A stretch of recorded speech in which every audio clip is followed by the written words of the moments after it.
আসসালামু আলাইকুম এভরিওয়ান, আশা করি সবাই ভালো আছেন। আমিও ভালো আছি। আজকে আমি আপনাদের কাছে নিয়ে এসেছি ডিম ভুনার রেসিপি।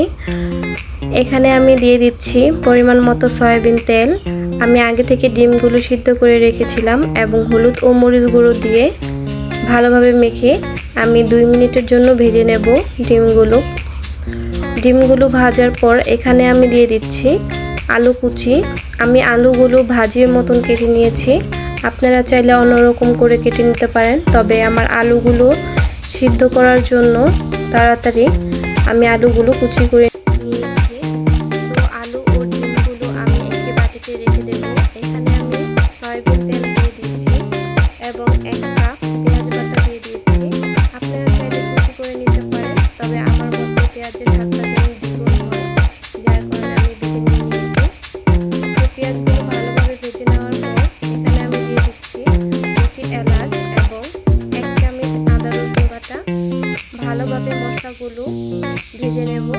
এখানে আমি দিয়ে দিচ্ছি 1 চামচ জিরার গুঁড়ো ও ধনিয়ার গুঁড়ো একসাথে মিক্স করা। তো এখানে আমি দিয়ে দিচ্ছি হলুদের গুঁড়ো, মরিচের গুঁড়ো। আমি দুইটা একসাথে মিক্স করে নিয়েছি। নাড়া চাইলে আলাদাভাবে নিয়ে নিতে পারেন, মশলাগুলো যাতে পুড়ে না যায়, যার কারণে আমি অল্প একটু পানি দিয়ে দিচ্ছি। মশলাগুলো ভালোভাবে কষিয়ে নেব এবং মশলাগুলো ভালোভাবে কষিয়ে নেওয়ার পর এখানে আমি ভেজে রাখা আলু কুচিগুলো দিয়ে দিচ্ছি। আলু কুচিগুলো ভালোভাবে মশলার সাথে মিশিয়ে নেব। মশলার সাথে মিশিয়ে নেওয়ার পর এখানে আমি পরিমাণ মতো পানি দিয়ে দিয়েছি। এখানে আমি 5 মিনিটের জন্য ঢেকে দিয়েছি। তো আমি লবণ দিতে ভুলে গিয়েছি, যার কারণে আমি পরবর্তীতে লবণ দিয়ে দিয়েছি। আপনারা এর আগে লবণ দিয়ে দিবেন। তো ভালোভাবে মশলাগুলো কষানোর পর আমি এখানে দিয়ে দিচ্ছি ভেজে রাখা ডিম সিদ্ধগুলো। আমাদের পরিবারের সংখ্যা কম, যার কারণে আমি 3টি ডিম নিয়ে নিয়েছি।